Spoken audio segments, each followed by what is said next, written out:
अगर जो तुम लोगों को बोर्ड में धातु और अधातु से एक भी प्रश्न ना छूटे तो वीडियो पूरा देखना। मैं इस तरीके से धातु और अधातु तुम लोगों को पढ़ा दूंगा कि एक भी प्रश्न यहां से छूटने वाले नहीं है। उसके बाद इसके जो वीवीआई क्वेश्चंस हैं और ऑब्जेक्टिव क्वेश्चन वो भी मैं तुम लोगों के साथ डिस्कस करूंगा। तो आज हम रसायन शास्त्र का वो चैप्टर शुरू करने वाले हैं जो हमारे आसपास की हर चीज से जुड़ा हुआ है। हाँ बिल्कुल, धातु और अधातु। लेकिन चैप्टर शुरू करने से पहले थोड़ा साइंस का बूस्टर डोज मैं दे देता हूं, जिससे आगे की चीजें दिमाग में एकदम सेट हो जाएगी। तो चलिए हम लोग स्टार्ट करने से पहले एक चीज के बारे में हम लोग जानते हैं, यहां तत्व। बताओ कितने लोगों को तत्व के बारे में पता है? तत्व क्या होता है मेरे बच्चों, बताओ तत्व क्या होता है? तो सबसे पहले हम समझते हैं कि तत्व क्या होता है, जिसको हम बोलते हैं एलिमेंट्स। जिसको हम बोलते हैं एलिमेंट्स, ठीक है। तो सीधी भाषा में जिस पदार्थ को और छोटे सिंपल पदार्थों में नहीं तोड़ा जा सके उसे हम तत्व कहते हैं। तत्व कहते हैं जैसे सोना, गोल्ड हो गया, जैसे चांदी, जैसे लोहा, कार्बन, हाइड्रोजन। जैसे सोना का मान लो एक बड़ा टुकड़ा है, उसको तोड़ते जाओ तोड़ते जाओ तोड़ते जाओ तोड़ते जाओ, एक समय ऐसा आएगा जिसको और भी हम उसके छोटे टुकड़े नहीं कर सकते। वो तो खैर एटम और मॉलिक्यूल्स में आ जाता है, बट हम बोलते हैं वैसे छोटे सिंपल पदार्थ को तोड़ा नहीं जा सकता। सोना को कितना भी तोड़ दो, उसका एक छोटा सा पार्ट भी क्या कहलाएगा? गोल्ड ही कहलाएगा, लोहा वो नहीं बन जाएगा। तो तत्व हम उसे कहते हैं। पूरे पीरियोडिक टेबल में टोटल जो तत्व हैं वो टोटल कितने हैं? 118 तत्व हैं। टोटल कितने तत्व हैं? 118 तत्व है। इन्हीं से पूरी दुनिया की चीजें बनी हुई है। मोबाइल, बाइक, कप, लकड़ी, पानी, सब कुछ, सब चीज यही 118 में समाहित है। अब इसी तत्व को हम तीन पार्ट में बांटते हैं। इसी तत्व को हम तीन पार्ट में बांटते हैं। कौन कौन सा? पहला जो होता है वो क्या होता है? हमारा धातु। दूसरा जो होता है वो क्या होता है? हमारा अधातु।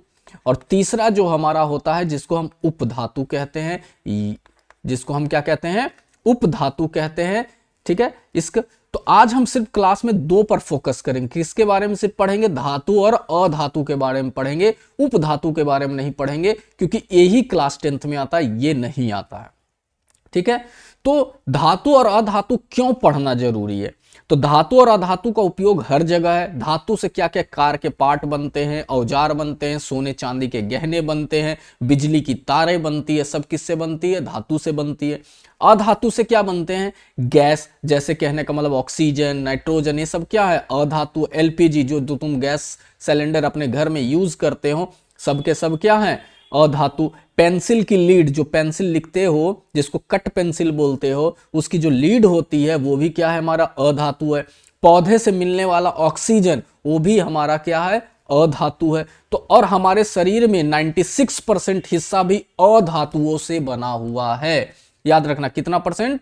हमारे शरीर में 96% हिस्सा किससे बना हुआ है? अधातुओं से बना हुआ है।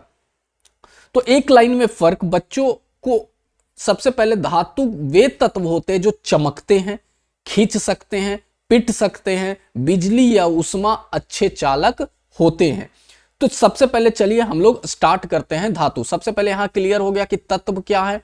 118 है। इसी तत्व में क्या है? धातु है और अधातु है और उपधातु। ये तीनों मिलाकर, ये तीनों की संख्या टोटल कितनी है? 118 है। और इसमें सबसे ज्यादा क्या है? हमारा धातु है। 90+ धातु है। याद रखना, 90 से ज्यादा, 118 में से 90 से ज्यादा क्या है? हमारा धातु है। और जो बच गया वो क्या होते हैं? हमारे अधातु और उपधातु हैं। तो चलिए स्टार्ट करते हैं मेरे बच्चों। बस यहां पे धैर्य बनाए रखना, कॉपी और पेन लेके बैठ जाओ। मैं बार बार कह रहा हूं कि ये वीडियो धातु और अधातु देखने के बाद आपको कभी ये साइंस का टॉपिक पढ़ने का जरूरत, क्लास 10th या जो भी बच्चे कंपटीशन एग्जाम की भी तैयारी कर रहे हैं उनको जरूरत नहीं पड़ेगी।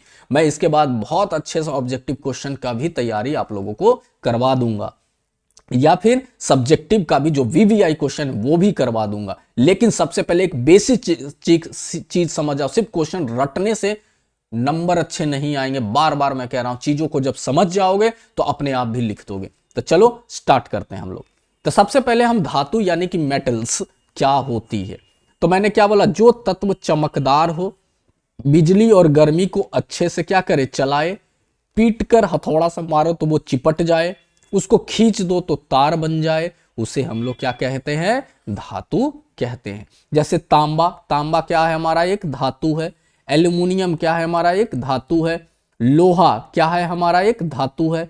सोना क्या है हमारा, एक धातु है। चांदी क्या है हमारा, एक धातु है। तो धातु का बेसिक नॉलेज तुम लोग समझ लियो कि धातु क्या होती है, लेकिन इसके कुछ अपवाद भी होते हैं। तो चलो बच्चों, अभी बताओ आप लोग, कौन सा ऐसा धातु है जो लिक्विड फॉर्म में है, यानी तरल फॉर्म में है, यानी कि वो तरल है। बताओ कौन सा ऐसा एक धातु है जो तरल है, बताओ जल्दी से।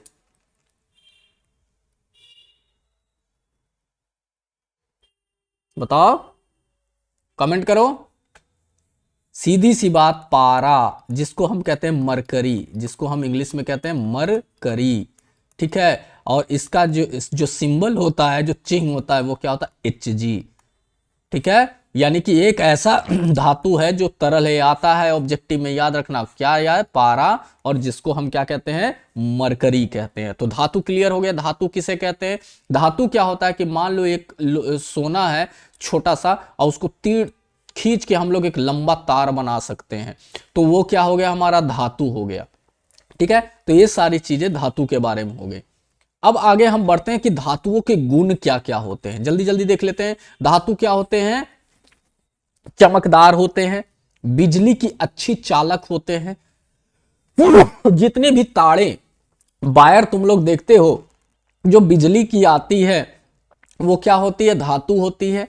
यानी कि तांबा और एल्युमिनियम से बिजली के तार बनते हैं, क्योंकि ये बिजली को आसानी से क्या करते हैं बच्चों, चलाते हैं। सोना और चांदी अपनी चमक के लिए क्या है, प्रसिद्ध है।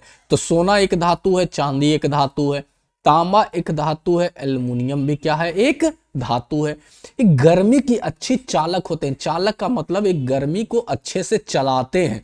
जैसे लोहा को आग में डाल दो और उसको एक साइड पकड़ो, धीरे धीरे तुमको वो गर्म लगने लगेगा, तो इसका मतलब वो गर्मी को क्या कर रहे हैं, चला रहे हैं। गर्मी को क्या कर रहे हैं, चला रहे हैं। जैसे रसोई के बर्तन अक्सर धातुओं के होते हैं, क्योंकि वो जल्दी गर्म हो जाते हैं। तार बनने योग, 1 ग्राम सोना में 2 किलोमीटर लंबा पतला तार बनाया जा सकता है, सोच लो, ठीक है। चादर बनाने योग, जैसे पीट पीट कर लोहा को हम या फिर किसी चीज को हम क्या करते हैं, चादर के रूप में बनाते हैं। धातु को पीट कर चादर बनाई जा सकती है। जैसे चमकीली एल्युमिनियम पन्नी, देखते हो बहुत सारा ड्रम होता है या बहुत सारी चीजें होती है, वो एल्युमिनियम का बना होता है वो, या पन्नी, जैसे हम खाना उना लपेट के ले जाते हैं, एल्युमिनियम फॉइल जिसको हम बोलते हैं, रोटी वोटी लपेटते हो उसमें, तो वो क्या होता है, एल्युमिनियम का होता है। और ध्वनि उत्पन्न कर सकती है, जैसे मंदिर की घंटियां, स्कूल की घंटियां, उसको जब हम पीटते हैं तो वो क्या करती है, धातु आवाज करती है। वो क्या करती है, आवाज करती है, ठीक है। यानी डिंग डोंग जैसी आवाज निकालती है। तो वो भी क्या होती है हमारी, ये सारी धातुओं के गुण हो गए। अब हम अधातु क्या होती है उसके बारे में पढ़ेंगे। उसके बाद मोस्ट इंपॉर्टेंट चीज मैं लेके आने वाला हूं, अभिक्रिया। अगर जो ये नहीं देखा तो समझ लो बेकार है, ये नहीं समझा तो समझो बेकार हो, यानी कि ये चैप्टर का कोई मतलब ही नहीं बनता। और मैं अभिक्रिया ऐसे तरीके से तुम लोगों को पढ़ा दूंगा, कभी भूलने वाले नहीं हो।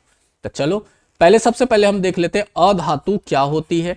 तो अधातु होती क्या है, जो तत्व चमकदार ना हो, बिजली और गर्मी को न चलाए, पिटकर चपटा न बने, उसे क्या कहते हैं, अधातु कहते हैं। मेरे बच्चों कुछ अपवाद उसमें थे, कुछ अपवाद इसमें है, लेकिन जो अधातु होते हैं वो सीधे धातु का उल्टा होता है, बस बात ही खत्म। सीधे धातु का क्या होता है, उल्टा होता है। अधातु कौन कौन से है, जैसे ऑक्सीजन, जितने भी गैस तुम लोग देख लेते हो, जितने भी गैस, वो सब के सब क्या होते हैं, अधातु में आते हैं।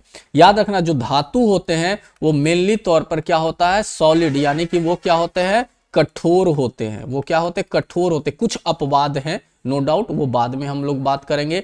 और अधातु जो होते हैं वो तीनों में होते हैं। वो किस में होते हैं, गैस में भी होते हैं, ठोस में भी होते हैं, और द्रव में भी होते हैं। लेकिन एक मैंने धातु आपको बताया कि द्रव में है, वो कौन सा है, पारा है। अब बात करते हैं एक ऐसा अधातु बताओ जो द्रव में है। सिर्फ एक ही ऐसा अधातु है जो द्रव में है। बताओ मेरे बच्चों, कौन सा ऐसा अधातु है जो द्रव में है? तो याद रखना ब्रोमीन। क्या याद रखना? ब्रोमीन। ब्रोमीन एक ऐसा अधातु है, एक ऐसा अधातु है जो द्रव अवस्था में पाया जाता है। यह कमरे के तापमान पर लाल भूरा होता है। कैसा होता है इसका कलर? लाल भूरा होता है। पूछता है कभी कभी, लाल भूरा होता है, ठीक है ना। इसकी गंध बहुत तेज और हानिकारक होती है। इसकी जो गंध होती है, सुगंध या गंध हम बोलते हैं, गंध क्या होता है? बहुत हानिकारक होता है गंध। इसका गंध क्या होता है? बहुत हानिकारक होता है और तेज होता है, यानी जल्दी फैलता है, ठीक है ना। तो ये चीज याद रखना, यानी कि दुनिया में सिर्फ एक ही ऐसा अधातु है जो द्रव अवस्था में पाई जाती है, जिसको हम लोग ब्रोमीन कहते हैं और इसको Br से लिखते हैं, ब्रोमीन, ठीक है। समझ में आ गया बात? चलिए अब हम आगे बात बढ़ते हैं कि जो अधातु होता है जिसमें चमक नहीं होती, यानी गंधक और कोयला, क्या बताओ इसमें चमक होती है? नहीं होती है। बिजली के खराब चालक होते हैं, इससे बिजली पास तुम नहीं करवा सकते हो। जैसे लकड़ी, प्लास्टिक, रबड़, ये क्या बिजली को चलने देंगे? बिल्कुल नहीं देंगे। ये नाजुक होते हैं, बहुत जल्दी टूट जाते हैं, यानी हथौड़ी मारते ही ये क्या हो जाते हैं? चूर चूर हो जाते हैं, चपटा नहीं बनता, ये चपटा नहीं बनता। ये अधिकतर गैस के रूप में होते हैं। अभी मैं बता रहा था कि जो अधातु होते हैं वो अधिकतर किस में होते हैं? गैस के रूप में होते हैं। जैसे ऑक्सीजन, नाइट्रोजन, क्लोरीन, ये सब के सब क्या है? गैस के रूप में। ये गर्मी के खराब चालक होते हैं। जैसे कोयला, लकड़ी, तुम आग में एक लकड़ी डाल दो, ये जल भले जाएगा, लेकिन ऐसा नहीं होगा कि ये चालक होगा, ये गर्म करके तुम्हारा हाथ जला दे, ऐसा नहीं हो सकता। तो हमने धातु और अधातु का एक बेसिक नॉलेज यहां पे पढ़ा।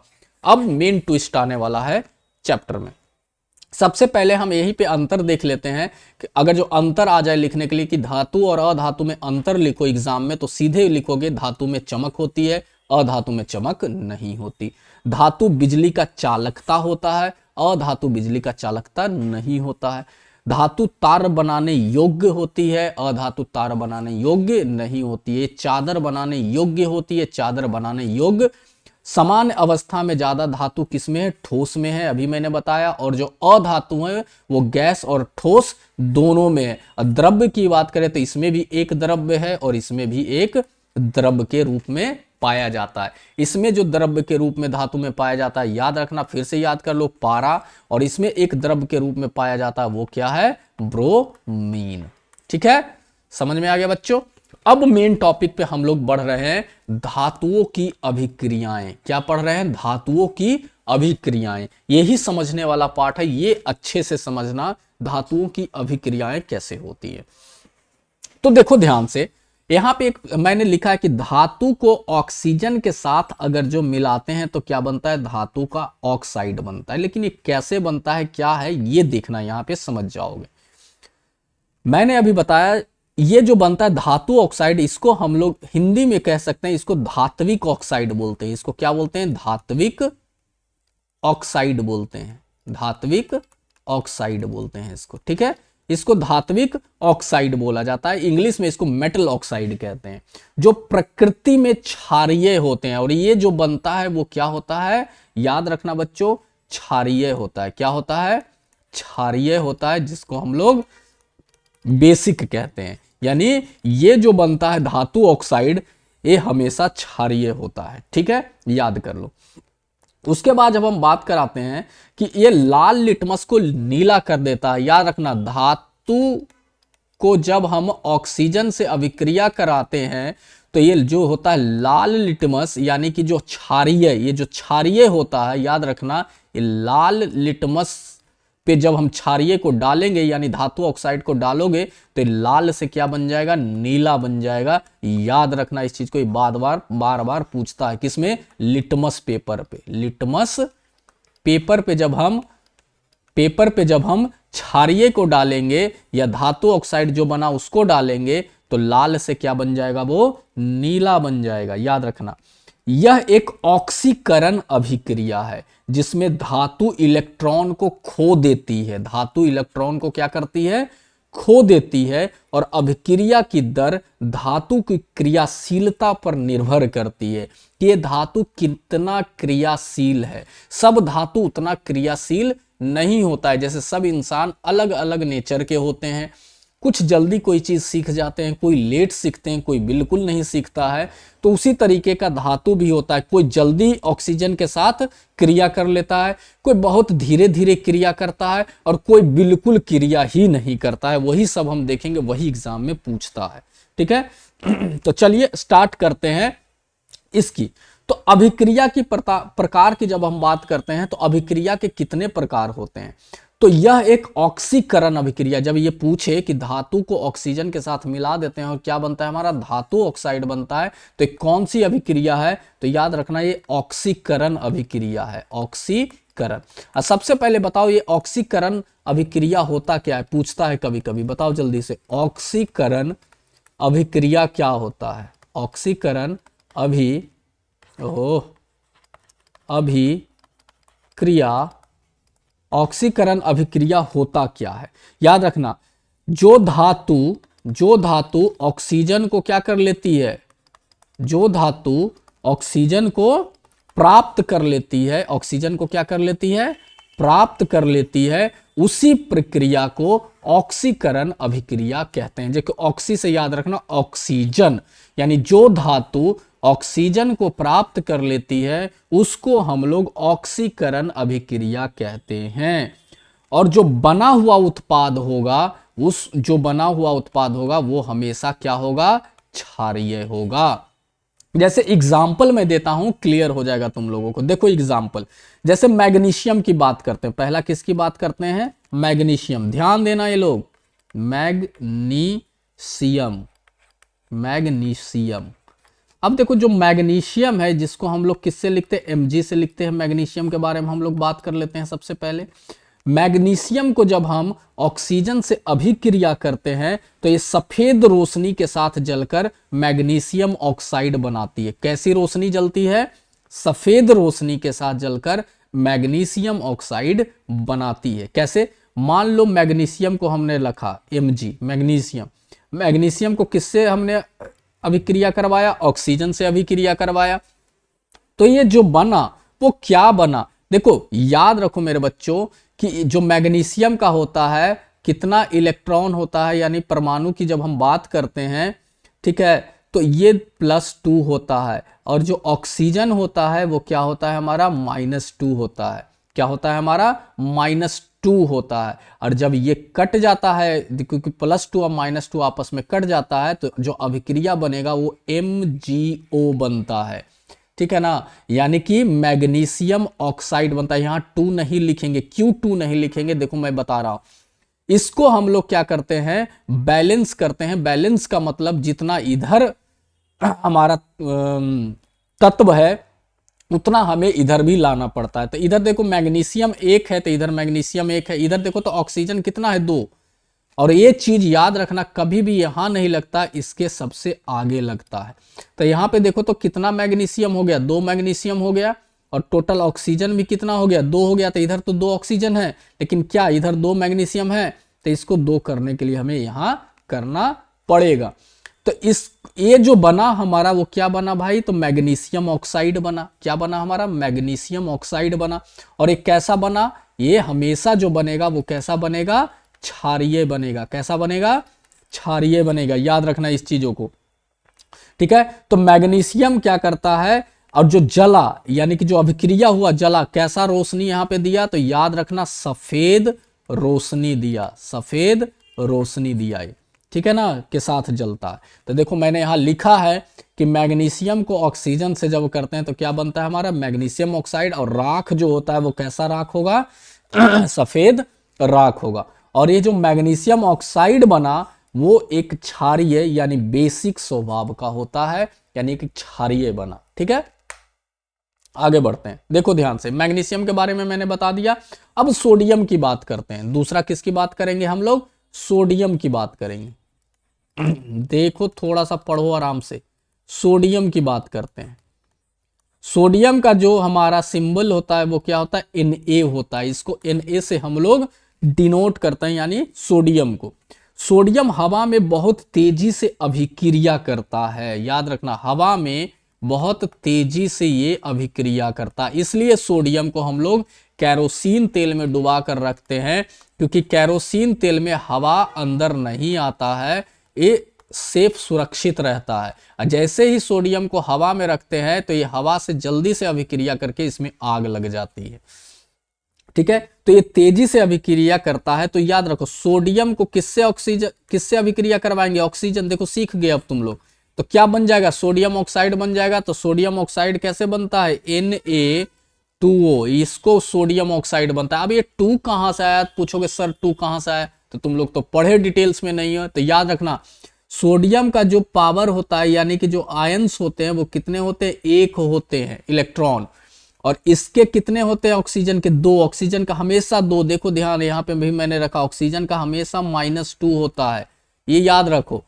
और इलेक्ट्रॉन जो होता है, यानी परमाणु बोलते हैं इसको हिंदी में, तो ये क्या करता है? आपस में अदला बदली कर लेता है। इलेक्ट्रॉन आपस में क्या करता है? अदला बदली करता है। यानी इसका 1 इलेक्ट्रॉन ऑक्सीजन ले लेगा और इसका 2 इलेक्ट्रॉन कौन ले लेगा? सोडियम ले लेगा। तो देखो, इसका 2 इलेक्ट्रॉन सोडियम ले लिया, ऑक्सीजन 1 ले लिया, तो 1 को हम लिखते नहीं है, तो अदला बदली कर लेता है। याद रखना इस चीजों को।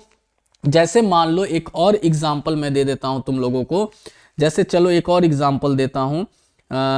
Fe फेरस प्लस, चलो इसको बाद में, पहले इसको कर लो। ठीक है, तो ये क्या हो गया? हमारा सोडियम ऑक्साइड बन गया। अब बताओ, सोडियम ऑक्साइड बना, वो कैसा बना? क्षारीय बना। कैसा बना? क्षारीय बना। ये याद रखना, ये कैसा बना? क्षारीय बना। क्लियर हो गया। और कोई पूछे, सोडियम जो होता है वो हवा के साथ, यानी ऑक्सीजन का मतलब हवा के साथ आसानी से अभिक्रिया कर लेता है। चलो, सोडियम की जब हम बात कर लिए, तो एक और है, उसकी हम लोग बात करते हैं लास्ट। किसकी बात करते हैं हम लोग? आयरन की। किसकी बात करते हैं? आयरन की, लोहा। आयरन को किससे हम लिखते हैं? Fe से लिखते हैं, फेरस जिसको हम लोग बोलते हैं, आयरन। जब आयरन को ऑक्सीजन से हम लोग अभिक्रिया करेंगे, किससे अभिक्रिया करेंगे? ऑक्सीजन से अभिक्रिया करेंगे, तो क्या बनेगा? तो अब देखो, फिर यहां पे हम बात करते हैं, इसका हम लोग क्या कहते हैं? फिर से इलेक्ट्रॉन की बात करते हैं। तो इलेक्ट्रॉन जो होगा, ऑक्सीजन का कितना होगा? -2, अभी बार बार सिखा रहा हूं। और जो आयरन का होता है वो कितना होता है? 3 होता है। प्लस का कितना होता है? 3 होता है। एक चीज और याद रखना, धातु का जो इलेक्ट्रॉन होता है वो हमेशा प्लस में रहता है। किस में रहेगा? प्लस में। और अधातु का जो हमेशा रहता है वो किस में रहेगा? माइनस में रहेगा। तो फेरस जो आयरन है, लोहा है, वो धातु है, और ऑक्सीजन जो है वो क्या है? हमारा अधातु है। तो अधातु का हमेशा नेगेटिव में रहेगा और इसका हमेशा किस में रहेगा? पॉजिटिव में रहेगा। फिर मैंने बताया ये क्या कर लेता है? आपस में अदला बदली कर लेता है। यानी कि जो 2 होगा ये कौन ले लेगा? 2 ये ले लेगा, और जो ऑक्सीजन होगा, याद रखना ये 2 भूल जाओ, जो ऑक्सीजन होगा वो इसका 3 इलेक्ट्रॉन ले लेगा। तो क्या बन गया हमारा? यहां पे क्या बना? Fe2O3। तो इस तरीके से मेरे बच्चों बनता है। ठीक है, क्या बोला? अभी और डिटेल में पढ़ाता, बट अभी सिर्फ पॉइंट ऑफ व्यू के कारण मैं पढ़ा रहा हूं, थोड़ा सा स्पीड में। अब इसको हम लोग क्या करेंगे? बैलेंस करेंगे कि इधर 2 ऑक्सीजन है, इधर 3 ऑक्सीजन है, तो इधर हम लोग आपस में क्या लगा देंगे? इधर इधर जो आपस में 2 लगा दो, तो 2 दूनी 4 आयरन हो गया, तो यहाँ 4 लगा दो। और 3 दूनी 6 ऑक्सीजन हो गया, तो यहाँ पे 3 लगा दो। तो ये तो हम बैलेंस इक्वेशन समीकरण को करते हैं, तो अलग चीज है। लेकिन किस तरीके से ये बना, ये मैंने आपको सिखा दिया। बताओ जल्दी से, ये क्या बना? ये क्या बना? क्षारीय बना। ये क्या बना? क्षारीय बना। समझ में आया बात? क्लियर? तो इसमें 3 चीजों के बारे में मैंने आप लोगों को बता दिया है कि धातु के साथ ऑक्सीजन मिलाएंगे तो क्या बनेगा? धातु ऑक्साइड बनेगा, जिसको हम धात्विक ऑक्साइड कहते हैं। और जो ये बनता है हमेशा क्या बनता है? क्षारीय बनता है। एल्युमिनियम ऑक्साइड उभय धर्मी होता है, याद रखो, ये लोग रट लो। और एल्युमिनियम ऑक्साइड से जब बनता है तो वो उभय धर्मी होता है, यानी अम्ल और क्षार दोनों के साथ अभिक्रिया कर सकता है। ठीक है ना? यानी अम्ल और क्षार दोनों के साथ अभिक्रिया कर सकता है, जिसको हम उभय धर्मी ऑक्साइड कहते हैं। तो ये याद रखना, ये कभी कभी पूछता है कि उभय धर्मी ऑक्साइड क्या होता है? उभय धर्मी ऑक्साइड क्या होता है? ऑक्साइड क्या होता है? तो उभयधर्मी ऑक्साइड मेनली तौर पे बोलते हैं कुछ धातु ऑक्साइड जैसे एल्युमिनियम ऑक्साइड और जिंक ऑक्साइड। कौन सा? Aluminium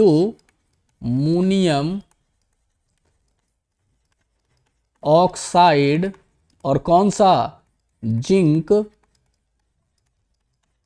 oxide. एल्युमिनियम ऑक्साइड और जिंक ऑक्साइड जो होता है अम्ल और क्षार दोनों से अभिक्रिया करता है। ये अम्ल से भी अभिक्रिया करता है और क्षार से भी अभिक्रिया करता है। और वैसा ऑक्साइड जो अम्ल से भी अभिक्रिया करे और क्षार से भी अभिक्रिया करे उसे उभयधर्मी ऑक्साइड कहते हैं। तो बच्चों याद रखना है इस चीजों ठीक है।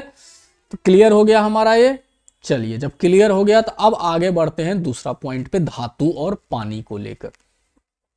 धातु और पानी को मिलाते हैं तो क्या बनता है? तो मेरे बच्चों जब धातुएं, मैंने क्या बोला, जब धातुएं पानी के साथ अभिक्रिया करके धातु का क्या बनाती है? हाइड्रोक्साइड बनाती है। याद रखना, धातु और पानी के साथ अभिक्रिया करती है तो वो क्या बनाती है? धातु का क्या बनाती है? हाइड्रो ऑक्साइड बनाती है। क्या बनाती है? धातु का हाइड्रोक्साइड बनाती है या ऑक्साइड कुछ कुछ स्तर में बनाती है। क्या बनाती है? ऑक्साइड कुछ कुछ धातु के साथ बनाती है और हाइड्रोजन गैस बनाती है। और क्या बनाती है? हाइड्रोजन गैस बनाती है। ठीक है। अभिक्रिया की तीव्रता धातु की सक्रियता पर निर्भर करता है। फिर बार बार मैं बोल रहा हूं कि धातु पे डिपेंड करता है कि वो पानी के साथ किस धातु के साथ अभिक्रिया करेगा और किस धातु के साथ अभिक्रिया नहीं करेगा। तो याद रखना, सोडियम जो होता है पानी में डालते ही अत्यधिक तेज अभिक्रिया करता है। रट ले हुए, सोडियम को जब हम पानी में डालते हैं, देखो याद से, सोडियम को जब हम पानी में डालते हैं, पानी का क्या होता है फॉर्मूला? H2O। सोडियम को जब हम पानी में डालते हैं तो क्या बनेगा? सोडियम हाइड्रोक्साइड बनता है। क्या बनता है? सोडियम। और सोडियम हाइड्रोक्साइड को लिखते हैं NaOH लिखते हैं। क्या लिखते हैं? NaOH लिखते हैं। ठीक है। सोडियम का क्या बनेगा? हाइड्रोक्साइड बनेगा और हाइड्रोजन गैस क्या होगा? रिलीज होगा, मुक्त होगा। हाइड्रोजन गैस क्या होगा? मुक्त होगा। ये बात याद में रखना। अब इसको हम लोग क्या करेंगे? बैलेंस करेंगे, यानी कि बराबर करेंगे। तो बराबर तुम लोग खुद से करना इस चीजों को। तो ये बस याद रखो यहां पे कि अगर जो धातु, सोडियम एक धातु है और पानी के साथ जब अभिक्रिया करेगा तो सोडियम का हाइड्रोक्साइड बना और क्या बना? हाइड्रोजन गैस बना। यानी कोई भी धातु हो तो धातु का हाइड्रोक्साइड बनेगा। यहां पे मान लो रखो मैग्नीशियम, तो मैग्नीशियम का हाइड्रोक्साइड बनेगा। कुछ और रखो तो उसका हाइड्रोक्साइड बनेगा और हाइड्रोजन गैस रिलीज करेगा। ये बात याद रखना। सोडियम जो होता है वो ठंडे पानी के साथ भी अभिक्रिया करता है। किसके साथ अभिक्रिया करता है? वो ठंडे पानी के साथ बहुत तेजी से अभिक्रिया करता है। कौन? सोडियम। याद रखना, पूछता है सोडियम जो है वो ठंडे पानी के साथ अत्यधिक तेजी से अभिक्रिया करता है। याद रखो। ठीक है। दूसरी बात, निकलने वाली हाइड्रोजन गैस तुरंत आग पकड़ लेती है। जो हाइड्रोजन गैस बनता है ये तुरंत क्या पकड़ लेता है? आग पकड़ लेता है, जिससे धातु का टुकड़ा पिघल कर पानी की सतह पर तेजी से घूमने लगता है और जल उठता है। यार वो चीज हो गया। अब हम दूसरी बात करते हैं कि मैग्नीशियम को जब पानी में तुम डालोगे, किस पानी में? ठंडे पानी में डालोगे तो बहुत धीमी अभिक्रिया करेगा। कैसा अभिक्रिया करेगा? बहुत धीमी अभिक्रिया करेगा। ये याद रखना। सबसे ज्यादा ठंडे पानी में अभिक्रिया सोडियम करेगा, मैग्नीशियम जो है बहुत धीमी अभिक्रिया करेगा। दूसरा कैल्शियम, Ca, जिसको हम क्या लिखते हैं? इधर से कैल्शियम। कैल्शियम जो होता है ठंडे पानी से अभिक्रिया करता है। ये भी ठंडे पानी से अभिक्रिया करता है, याद रखना। लेकिन सोडियम के अपेक्षा थोड़ा सा अभिक्रिया इसका धीरे होता है, उतना तेज नहीं होता, याद रखना। मैग्नीशियम जो होता है ठंडे पानी से अभिक्रिया नहीं करता। ये ठंडे पानी से अभिक्रिया नहीं करता, लिख लो। मैग्नीशियम ठंडे पानी से अभिक्रिया नहीं करता है। ठीक है। लेकिन गर्म पानी के साथ अभिक्रिया करता है। तो लिख लो, देखो अभी लिखवा देता हूं तुम लोगों को। सोडियम और कौन, सोडियम और कैल्शियम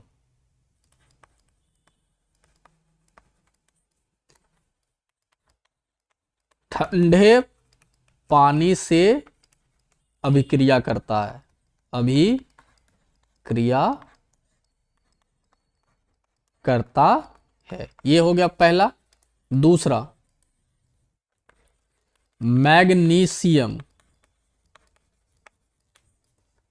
मैग्नीशियम जो है वो ठंडे पानी से अभिक्रिया नहीं करता, ये गर्म पानी से करता है अभिक्रिया। ये गर्म पानी से अभिक्रिया करता है। कौन? मैग्नीशियम गर्म पानी से अभिक्रिया करता है। याद रखना मेरे बच्चों, ठीक है ना। ये मध्यम अभिक्रियाशील धातुएं हैं, ठीक है ना। ये जो है वो मध्यम नहीं है। कैल्शियम भी मध्यम है, बट ये ठंडे पानी से अभिक्रिया कर जाता है, ठीक है ना। याद रखना, वो ठंडे पानी से अभिक्रिया कर जाता है। दूसरा, अभिक्रिया नहीं करता। दूसरा, अब हम बात करते हैं तीसरा के बारे में, एल्युमिनियम, लोहा और जिंक। ये कौन सा? याद रखना, एल्यूमिनियम,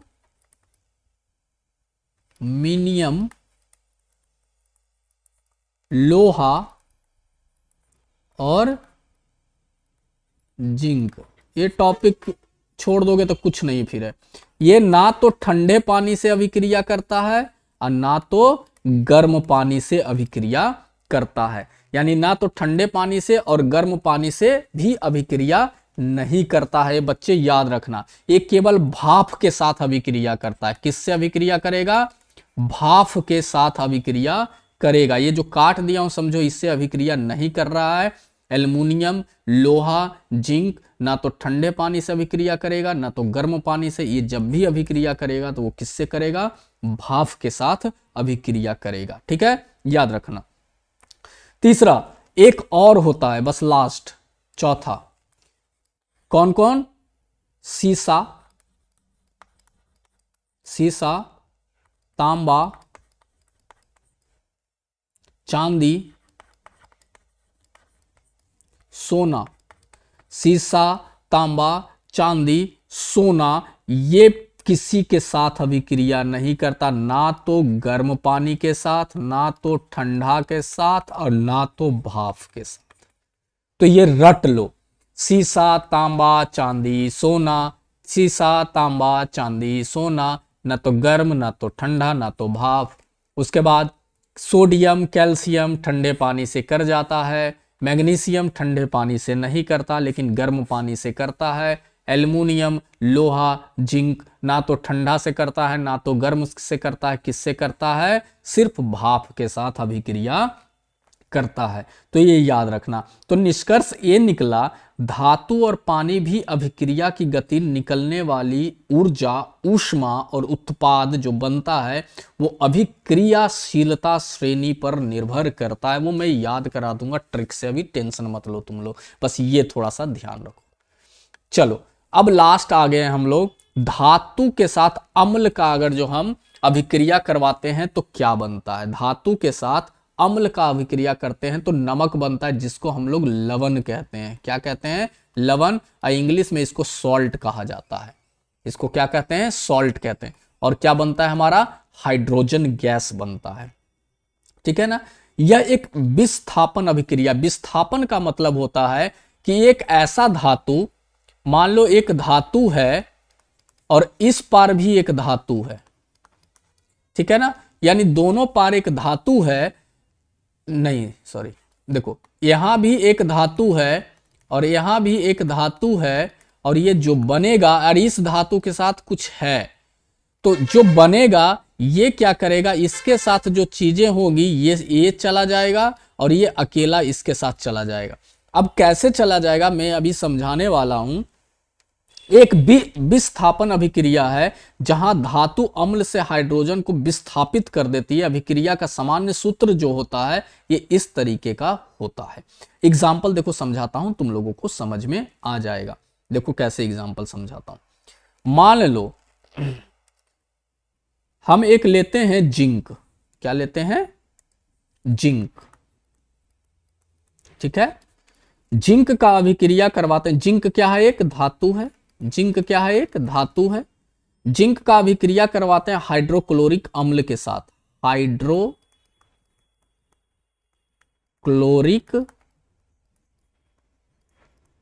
अम्ल के साथ। किससे करवाते हैं, हाइड्रोक्लोरिक अम्ल क्या है, एक अम्ल है, याद रखना, एक एसिड है, अम्ल का एसिड बोलते हैं, ठीक है ना। तो ये क्या बनेगा, ये क्या बनेगा मेरे बच्चों, ये जो बनेगा वो बनेगा जिंक का क्लोराइड। क्या बनेगा, जिंक का क्या बनेगा, क्लोराइड। कैसे बनेगा अभी समझा रहा हूं। जिंक का क्लोराइड बनेगा, जिसको हम लोग क्या बोलते हैं, लवण कहते हैं। क्या बोलते हैं, लवण कहते हैं। और प्लस क्या बनेगा, हाइड्रोजन गैस बनेगा। अब देखो ध्यान से, ये जो जिंक है और ये हाइड्रोक्लोरिक अम्ल है, जिंक को Zn से लिखते हैं, हाइड्रोक्लोरिक अम्ल को लिखते हैं HCl। और ये जो बना देखो कैसे विस्थापित होता है। जिंक जो है, जिंक भी एक धातु है, और यहां पे जब हम बात करते हैं हाइड्रोजन, यानी कि ये जो एसिड होता है, ये जो यहाँ पे एसिड को हम लोग जो अम्ल बोलते हैं, तो देखो जो जिंक होता है वो किसके साथ अभिक्रिया करेगा, क्लोरीन के साथ। अब बेचारा ये हाइड्रोजन अकेला बच जाएगा। तो जिंक के साथ क्या बना, ZnCl2 बन जाएगा। और ये जो हाइड्रोजन अकेला बच गया तो ये प्लस हाइड्रोजन, और हाइड्रोजन को कभी H से नहीं लिखते हैं, याद रखना, हमेशा अकेला नहीं H2 के साथ ही आता है। क्यों आता है ये भी डिटेल में पढ़ना होता है, बट अभी मैं पढ़ा नहीं सकता हूं डिटेल में। ये ZnCl2 बना कैसे, जिंक का जो पावर यानी कि जो ये होता है तुम्हारा इलेक्ट्रॉन होता है वो 2 होता है, और क्लोरीन का जो इलेक्ट्रॉन होता है 1 होता है। मैंने क्या बोला, इलेक्ट्रॉन की अदला बदली करता है।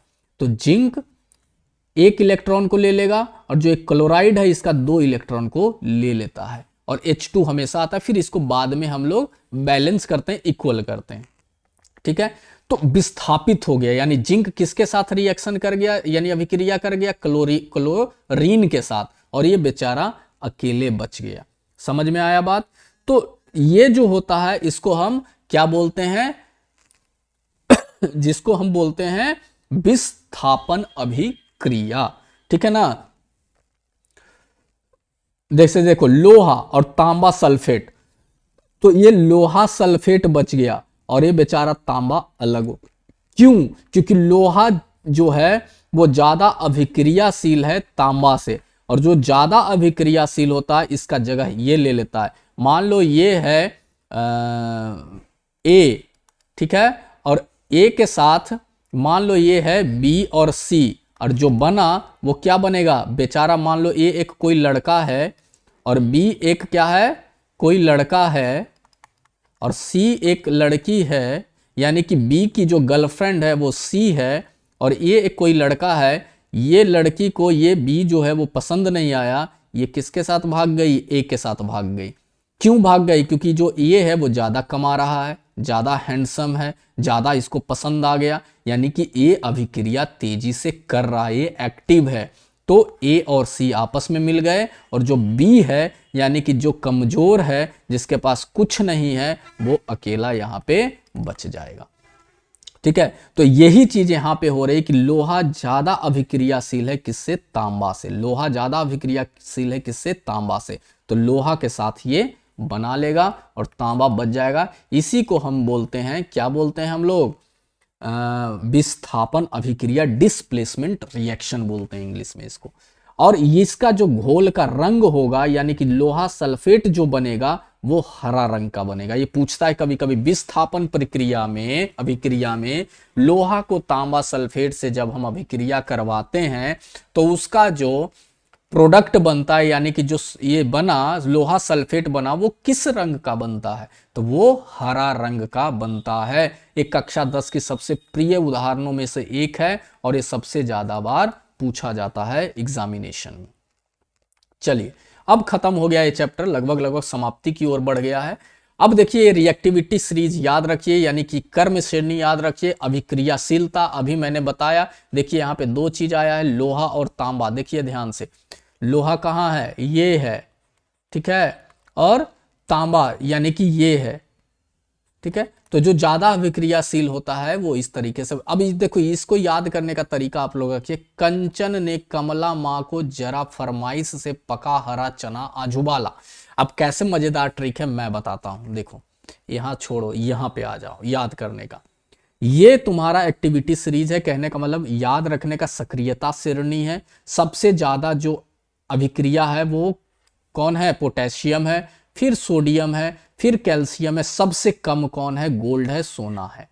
कैसे याद रखोगे, याद रखो केदारनाथ का माली, किसका, केदारनाथ का माली आलू जरा फीके पकाता है। याद रखो केदारनाथ का माली आलू जरा फीके पकाता है।